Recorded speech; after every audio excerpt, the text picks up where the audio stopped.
Olá, pessoal. Isso eu não estou dando nem 5 minutos, tá? É só para realmente o tamanho dos arquivos não ficarem muito grandes, para a gente também não perder aí o pique. O segundo ponto do Ausubel, me perdoem se eu estou falando um pouco rápido, mas qualquer coisa manda aí a mensagem para mim, a gente marca aí um chat e a gente volta a discutir isso, porque a gente sempre aprende mais. A segunda condição do Ausubel é um material instrucional potencialmente significativo, tá? Vale lembrar que caso uma dessas condições não sejam cumpridas, tá? Eu coloquei aqui essas duas condições iniciais, né, elas não sejam cumpridas, essa aprendizagem passa a ser mecânica, tá? Então, isso eu gosto de colocar essa, esse detalhe, né? Então, essas condições do Ausubel é para que aconteça essa aprendizagem significativa. Essas duas, inicialmente, ela fica muito clara, né? Ela pode trazer um significado, mas se você não tem como colocar uma âncora nisso, como Ausubel gostava de dizer, né, isso também deixa de ser consolidado ali na memória. Tá? Um detalhe importante é que nós falamos de um material potencialmente significativo. O porquê potencialmente significativo? Porque o significado, ele quem confere é o indivíduo. São as pessoas que dão significado a determinado fato, fenômeno ou história, não é? Então, as coisas por si, elas não têm um significado. Nós atribuímos. É como um presente, é uma joia, uma lembrança que alguém especial lhe deu. Né? Então, pode ser algo antigo, algo velho, que simplesmente alguém pegue e ache que seja algo que não tenha valor, e você fala, não, peraí, isso aí para mim tem um significado. Né? Então, esse potencialmente significativo, esse significativo que esse traz um significado para você, é o que nós devemos aí buscar nesse processo de seleção, tá? E aí vamos voltar a uma outra discussão, tá? Que como fazer algo significativo, né? E aí, volta e meia, quando a gente está aqui discutindo, ou batendo papo, eu gosto de voltar no arco, tá, de Magueirense, por mais que o Magueirense tenha desaparecido aí, né? Quem tiver notícias do Magueirense, por favor, me conte, porque eu tentei, inclusive, localizar o que é que depois disso acabou sendo proposto, mas ainda não quem sabe os estudiosos da área consigam, porque é bom a gente dar o verdadeiro crédito e o valor a essas pessoas que conseguem resgatar esses conhecimentos tão, tão bacanas hoje.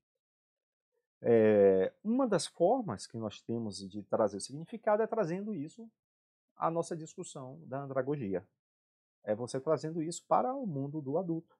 Não é? E isso através da observação dessa realidade, que ainda seja uma realidade heterogênea e subjetiva. Né? Deixa eu colocar aqui meu apontador, ainda que ela seja heterogênea e subjetiva. E lembrando sempre que ela não pode ser o quê? Arbitrária e não literal, como nós vimos. Então, se ela faz o sentido, se o indivíduo consegue explicar esse material com as suas palavras, o porquê que, inclusive, ele está sendo exposto a isso, nós já temos uma pista ali de que isso talvez faça sentido, isso seja uma condição para uma aprendizagem com maior significado na sua vida. Com isso, uma forma de pensar, tá? Tem vários trabalhos utilizando esse modelo como uma sistemática, eu prefiro deixar ele muito mais livre, né? Nós não trabalhamos necessariamente com isso, tem muita gente que vai estar, inclusive, podendo ter acesso a essa informação e se interessar e pesquisar nessa área, mas eu acho que a gente tem que ter um pensamento livre, muito mais do que ficar dentro das caixinhas. Um dos modelos que eu gosto, particularmente gosto de quando eu penso em algo, que possa ser para uma construção de algo significativo, é que esse material possa ter diferentes camadas. Tá? Inicialmente, a depender do que você faça, o indivíduo não percebe a importância daquilo. E nós vamos ter que desenhar isso, vamos ter que trazer isso de uma maneira de que isso faça algum sentido, ainda que a gente tenha que mudar a forma como nós estamos trazendo esse problema, ou estamos expondo aí essa situação, tá? Elaborando esse material. Tá? Então vejam que, como sempre, quem me conhece, como sempre eu coloco, não tem fórmulas mágicas, né? Não tem fórmulas mágicas, né? Não tem, faça isso que você vai obter os resultados. Né? Nosso propósito não é esse de... Vocês sabem do que eu estou falando, né? Não vai aparecer lá no Instagram. Faça isso e seus alunos ficarão apaixonados e irão ser altamente competentes. Não, a gente sabe que não é assim tão fácil, não. Mas não quer dizer que a gente não vá descobrindo cada um a sua trilha, né? E a gente vai agora compartilhando alguns desses segredos que nunca deveriam ser segredos. Eu acho o máximo, gente. Eu dou risada porque eu acho o máximo. Porque quando eu dei até um tempo de negócio de aplicativo de rede social, porque se você for seguir tudo que tem aquilo ali, você realmente ou enlouquece ou vira um ser realmente perfeito. Mas faz parte, o mercado é assim hoje, né?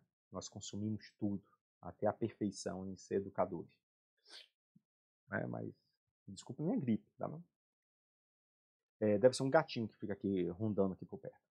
Então, veja bem, essa estrutura de resultados de aprendizagem observados, que vai ser esse método solo, tá? Ele vai formar diferentes camadas de percepção, tá? Então, o Biggs, tá? Que é o John Biggs, ele vai dizer o seguinte, olha, pouco importa o que... não é pouco importa, não. Não, na verdade importa. Você sabe o que o indivíduo quer aprender. Apenas estruture isso de diversas formas. Para que mesmo ele não compreendendo toda a sua essência, alguma coisa ele vai entender e começar a trilhar dali. Não é? Então não é à toa que nós temos, por exemplo, grandes estudiosos teológicos.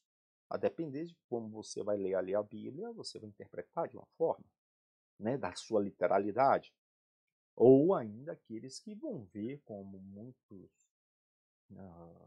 também pesquisadores, que vão unir esse conhecimento com dados arqueológicos, que vão encontrar outros significados, dar outra valoração às palavras que estão ali. Então nós não podemos dizer que a interpretação ela deva ser ou ela seja para toda a coletividade a mesma, ainda que nós estejamos de uma maneira muito clara escrito nos versículos. E assim que é o estudante. Muitas vezes você fala, olha, mas está no livro. Como assim você não entende o que está no livro? Não, ele entende, mas ele entende aquilo que apenas ele é capaz de compreender com os elementos que ele já tem ali à sua disposição. E quanto menos elementos ele tiver, menor vai ser a capacidade dele dar significado a isso. Tá bom? Então, o que é que o Biggs vai dizer? Que no início, todo indivíduo capta um pouco, tá? Um ou poucos aspectos daquela tarefa. Algo que ele não é estruturado, não, ele é pouquíssimo estruturado. Depois você vai vendo vários aspectos daquela tarefa, daquele conhecimento, tá? Mas eles ainda não estão relacionados. Então, quem está começando a estudar métodos ativos, pensamentos na educação, vai poder encontrar. Você vê aqui uma teoria, depois você vai ler Piaget, daqui a pouco vai ler, né, outros pensadores, e assim vai. Você tem dezenas aí, né, Vygotsky, é porque eu gostei do Vygotsky, você vai lendo, tá? Mas muitas vezes você não consegue fazer uma relação, tá, estrutural entre eles, tá? Mas aí depois você, mesmo que você saiba que eles estão no mesmo campo de domínio do conhecimento, você pode começar a criar uma relação entre esse conhecimento. Então veja que você começa a integrar isso com o todo, né? Que é uma das coisas que nós desejamos, Não? O Claude Bernard é um fisiologista que eu aprecio muito. Ele sempre falava assim, que é um pesquisador fantástico, foi um pesquisador francês fantástico. Ele sempre dizia que ele só separava os assuntos apenas por uma questão didática. Mas se nós quiséssemos mesmo entender o todo, nós tínhamos que integrar essas unidades que estavam separadas. Tá? E nós temos essa mania de separar tudo. Vamos separar tudo. Mas às vezes talvez seja importante isso. Vamos separar e depois vamos juntar esse quebra-cabeça e criar a nossa história. Então depois vamos ter uma estrutura que a gente vai integrar isso, vai criar uma relação sobre isso. E depois, finalmente, é que nós vamos ser capazes de generalizar isso, né? Aplicando isso para outras áreas do saber. Né? Outras áreas. Que você sabe aquilo, você entende a essência daquilo, e você não se detém somente no fato daquilo que você estava estudando ou que você estava ali aplicando. Né? Então, o estudante ele é apresentado ali a química, daqui a pouco a análises clínicas, ele fica ali no laboratório, e daqui a pouco ele consegue ver que a bioquímica, ele pode, com aqueles conhecimentos que ele já tem, inclusive fazer análise de solo, fazer muitas coisas na sua vida, porque os elementos básicos ele já possui. Né? Ele consegue relacionar, inclusive, as reações químicas com o que ocorre com o corpo humano, e assim vai. Né? Então, hoje, né, o método solo tradicional, muitas vezes vocês vão ver colocando como 4 níveis, mas eu coloquei aqui como 5 níveis, porque ele é o que mais se ajusta. Né? O primeiro é um pré-estrutural. Tá? Simplesmente o indivíduo ele não está perdendo o objetivo, né? Ele não consegue fixar aquilo. Ele não entende, aquilo não está na estrutura dele. Né? Ou o problema que foi elaborado, aquilo ali não tem nada a ver, é um distrator. Né? Se a gente for pensar na perspectiva de quem está elaborando o desafio, como quem está formatando a sua aula, ou como foi filtrado aquele conhecimento que vai ser passado. Tá? Aí tem o não estrutural, tá? Então a resposta baseada em um único ponto. Aí vem o multiestrutural, o relacional e o resumo estendido, tá? São esses pontos dele. Depois eu vou voltar ali, porque vocês identificarem ali um erro ali de digitação.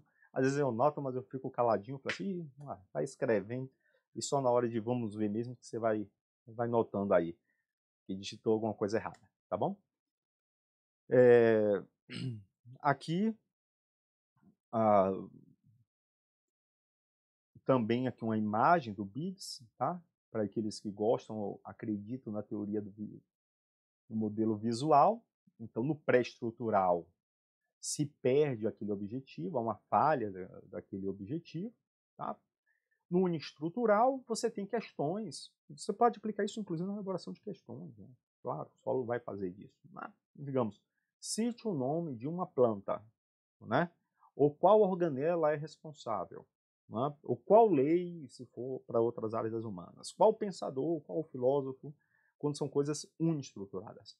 Né? Então elas não agregam muita coisa. Isso é a memória, a aprendizagem mecânica, ela muitas vezes resolve isso. Um aspecto é o relevante para aquilo.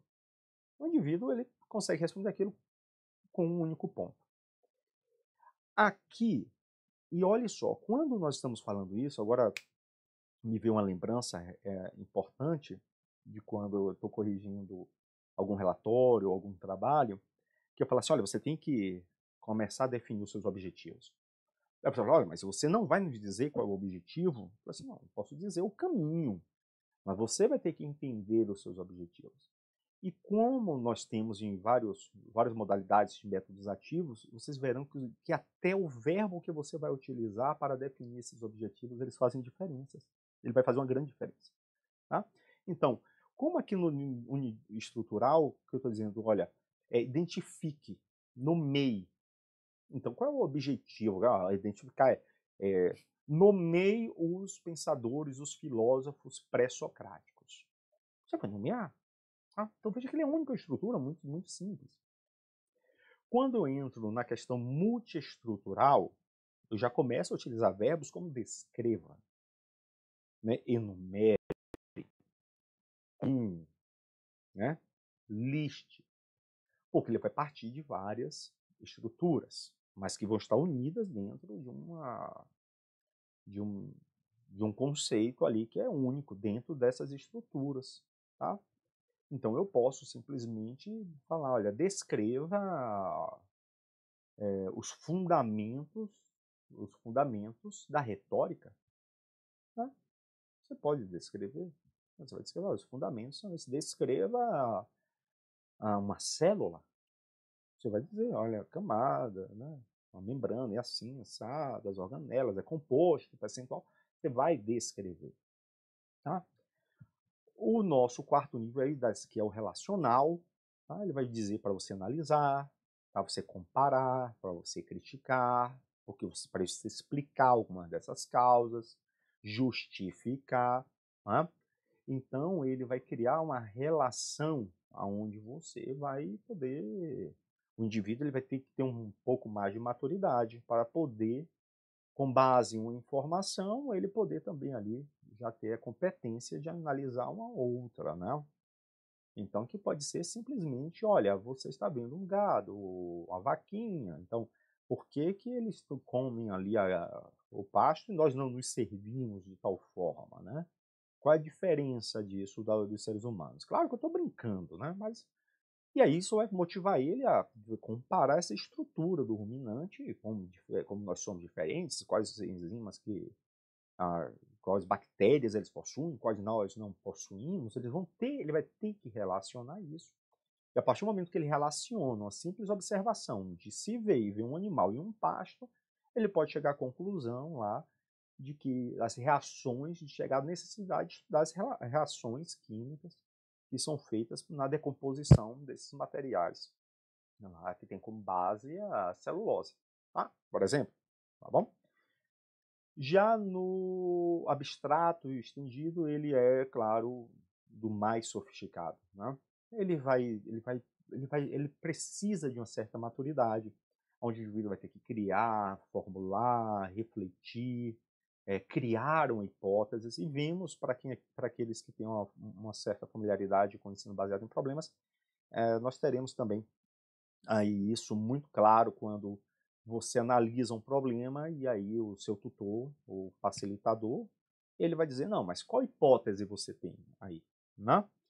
Então, isso de você provocar, de você recrutar essa memória com base mesmo em um conhecimento prévio, de você avançar com base naquilo que você tem, isso é extremamente sofisticado, isso aí nós estamos já em um ponto bem mais maduro desse aprendizado ali significativo, porque ele não somente tem significado, mas ele agrega também novos valores. Então, se a gente pudesse dar como exemplo, eu teria 2 superficiais, né? Mostrei 5, mas vimos que o primeiro não nos importa, porque ele não tem base, ele não fundamenta. Eu poderia perguntar, olha, qual veneno foi utilizado por Sócrates? Tá? Digamos que eu estivesse uma aula aqui de filosofia, eu gosto, né? Não entendo muito, mas adoro ler. Né? Na verdade, hoje em dia, com tanta informação, cada dia nós vemos que nós entendemos pouco das coisas. Né? Nossa jornada é muito longa. E muitos, infelizmente, ainda usam mal, né, do que sabem. Mas, qual veneno foi utilizado para Sócrates? Pronto. Foi esse. Foi a cicuta, foi a estricnina, foi qual.